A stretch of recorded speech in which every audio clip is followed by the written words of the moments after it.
Hello YouTube, Wes here checking in. Welcome to a brand new episode of the Vinyl Survivor. This is kind of the final reckoning for albums I have purchased.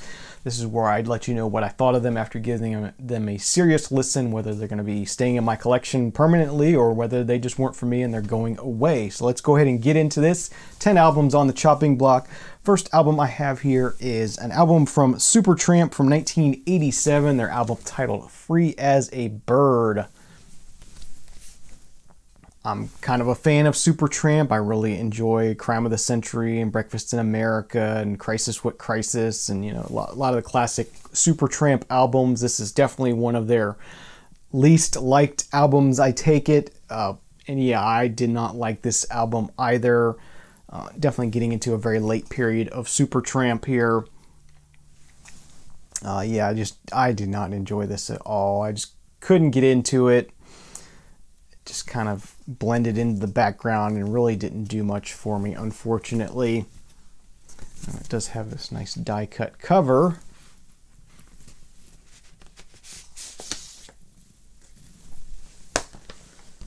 So the inner sleeve just has some liner notes and lyrics on it. And the inside of the sleeve has yellow printing, so now the bird looks yellow. Take the record out. And it also has custom labels here. So yeah, definitely can't recommend this Free as a Bird album by Supertramp. If you're a fan like me, but you haven't heard it, you know, don't go crazy trying to find it. Maybe sample it online first. I couldn't get into it at all. Just didn't do anything for me at all. So unfortunately, this one is not going to be staying in the collection. All right, next up we have an 80s compilation. This one is The Sound of Deep Ellum. Deep Ellum is a neighborhood in Houston, Texas, I believe. So this features a lot of artists from that neighborhood. A very eclectic mix of sort of early 80s, a lot of punk and reggae and hip hop influences. Interesting stuff to listen to. I struggled to really enjoy a lot of it. I did enjoy the band Shallow Rain with Paint All the Flowers Black and the Daylights with Man of War.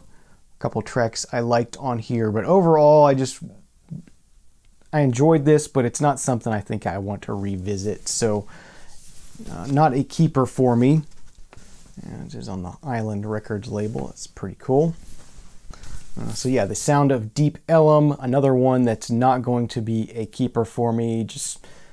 It was enjoyable. I didn't dislike it, I would say, but it just doesn't feel like something I need to revisit. So I'm glad I got to experience it, but not a keeper for me. But possibly if you're more into punk or kind of 80s kind of stuff that's a little more rockin', a little more thrashy, you might appreciate this more. A little more raw, I would say, a little more raw 80s kind of stuff, whereas I lean towards more the produced synth pop kind of stuff when it comes to the 80s. So this is a little too raw for me, I would say. Speaking of heavily produced 80s music, we have Foreigner's album Double Vision. Is this from the 80s? No, this is from 78. But definitely getting into that heavily produced pop rock kind of vein. You got the title track, you got Hot Blooded on here. I Waited So Long. Ton of hits on here. Classic album from them, and I can't say I don't like this. I do like this a lot. I definitely enjoyed spinning this and hearing the full album and hearing all these on a nice piece of vinyl and enjoying them. As in the past, you know, you mainly hear it on FM radio, and you know, FM radio has a very limited dynamic range, so it's nice to hear things on vinyl. Definitely sound bigger and more fuller. Generic inner sleeve on this one. Nothing to show there. It's on the Atlantic Records label, but they got a custom sort of silver and green label. It's pretty cool. So yeah, Foreigner's Double Vision. I enjoyed it, and this is definitely something that's nostalgic and something I would pull out again and listen to when I'm in the mood for this kind of stuff. So that one's going to be staying in my permanent collection. All right, next up, staying in the 80s, or going into the 80s, I should say, have the 1985 album by REM titled Fables of the Reconstruction. Classic one of theirs. Yeah, really enjoyed this. I hadn't really listened to this before hearing it on vinyl, so it was kind of a first experience for me. And I've always enjoyed REM, and I like their music, and I enjoyed hearing this album. It was a good album. I don't think there's any real standout tracks on here. I didn't recognize anything that was sort of a hit, even though I'm sure there was probably a hit on here. It was just sort of out of my wheelhouse at the time, so it was another thing that was sort of new to me, and I enjoyed hearing and enjoyed experiencing it, and it's going to be a keeper for me. It's on the wonderful IRS label, and I do like just about anything on the IRS label. So REM, Fables of the Reconstruction, definitely dug it, and it's going to be staying in my permanent collection. All right, moving on, staying in the 80s and the IRS label, we have General Public with All the Rage from 1984. General Public are a group that was formed from members of the English Beat and a couple other groups. They all a lot of those groups sort of mixed and matched over the years and sort of had falling outs and all that stuff, so it was kind of crazy. The big hit on here is their song Tenderness. You might know, definitely recognizable track for me. Yeah, overall, I just thought this album was just sort of okay. This album was just sort of okay. It's kind of that poppy kind of ska sort of thing. It's like it didn't really.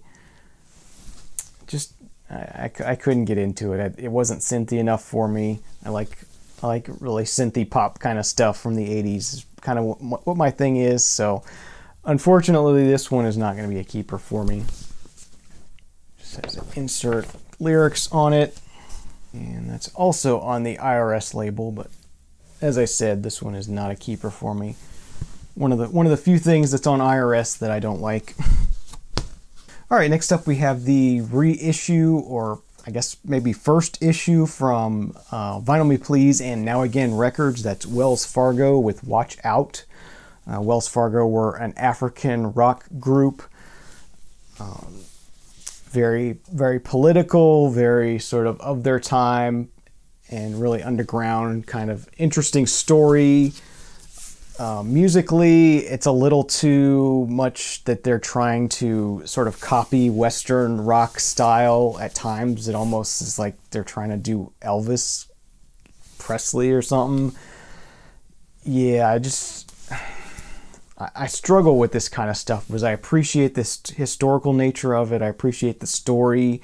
But then again, on the flip side, the music itself is just kind of not that great, in my opinion. This being a historical thing, and you know, they do a nice booklet with photos and lots of notes. You learn all about this group and the story and how they had to, you know, sort of hide out and keep their concerts sort of underground and stuff like that, because it was definitely not allowed at the time. It does have a pretty cool pressing, sort of yellow and green vinyl. So yeah, this is where things kind of get a little tricky for me in this situation, because I have never really gotten rid of a Vinyl Me Please album of the month before. But there have been a few over the years that just haven't really spoken to me, and I probably should get rid of them. It's just the collector in me wants to keep them because they're kind of one-time things. I'm struggling with things like this because will I listen to this? Probably not. But do I appreciate having it? Yes. I may know. For now, I think this is going to be staying in my collection, but it may at some point be going away. But I can't say I enjoyed this musically. I just enjoy the historical nature of it and the story of it. All right, next up, we got definitely a classic one here. Another one from 1978. This is Styx with Pieces of 8.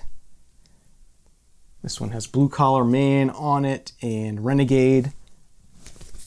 Two classic Styx tracks, and I do enjoy Styx. This is definitely a classic album of theirs. Enjoyed hearing the rest of this album because, you know, in the past I'd only heard basically those two tracks before. Really good, solid, you know, big arena rock kind of stuff here. Nice sort of lyrics and liner notes insert there. And that is on the A&M Records label. So yeah, Sticks, Pieces of 8, definitely dug it, and it's going to be staying in my collection. All right, moving on, we have the debut album by some little group called Pink Floyd, self-titled here. 1967 is when this came out, I think. It doesn't have the original year on it. Oh yes, 67. Yeah, I mean, you got Astronomy Domini on here, Interstellar Overdrive. This is definitely a very different Pink Floyd than what I originally learned about, what I originally grew up with. You know, we grew up with having The Wall and Dark Side of the Moon and that stuff like that. This is a lot more, I don't even know how to explain it, a lot more raucous, a lot more raw sounding, a little more garagey almost. Definitely doesn't dig as much into that very mellow, very ambient kind of sound that they would come to do later on. And I know a lot of people prefer the earlier Pink Floyd stuff. It's not necessarily what I love, but I appreciate the history of the group, and you can certainly hear the early formations of them doing sort of more spacey, you know, kind of songs. And this is the 2016 reissue of this album. Very nicely, faithfully recreated, which I appreciate. Nice mastering by Bernie Grundman on these, and he said a really nice recreation of what it would have looked like back in the day. And yeah, this is something I would not pay the price and original cost, so it's nice to be able to pick up these reissues for not too much money. So yeah, Pink Floyd's self-titled debut from '67. Not my favorite version of Pink Floyd, but I can appreciate it, and the collector in me wants to be a completist on Pink Floyd studio albums, so definitely have to have this in the collection, and I do want to revisit it in the future, so it's going to be staying around. So Pink Floyd self-titled debut staying in the collection. That's a 2016 reissue. All right, next up we got a piece of modern electronic music, EDM. This is by Flume. I believe it's an album titled Skin. 2016, I think, is the year on this one. Yeah, very, very poppy electronic music. You know, he writes these songs and then gets singers to come do vocals on them. So you get Vic Mensa, Tove Lo has a track on here. Raekwon is on here, Little Dragon, and there's a track on here with Beck also. Bunch of different artists on here doing collaborations. Really cool EDM kind of thing if you're into that kind of stuff. I do really like the artwork on this album. This was a blind buy for me, but the artwork really caught my eye. Apparently his mom was studying flowers, botany, when he was younger, growing up, and he really enjoyed the very fine, detailed drawings of all the flowers in the textbooks. So that's where this artwork comes from. It's a 2 LP set on black vinyl. So yeah, just a really nice, chill, enjoyable EDM mixed with pop vocalist kind of thing. And that's Flume with the album Skin from 2016. I definitely dig this kind of stuff, and I'm glad I did a blind buy on this one and really enjoyed it, and it's a keeper for me, so it's staying in the collection. Okay, and last but certainly not least, we have what may be the final album from Dr. Dre. This is his album Compton from 2015 was when this was released. Even though I don't think it came out on vinyl till 2016. Yeah, this was an album he did, you know, at the time when the NWA movie came out.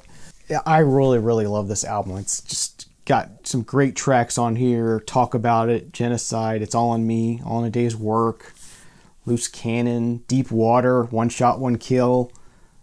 Talking to My Diary, just killer tracks on here. If this is in fact his last album, I'll be okay with it, because this is great. This is up there with The Chronic in my opinion.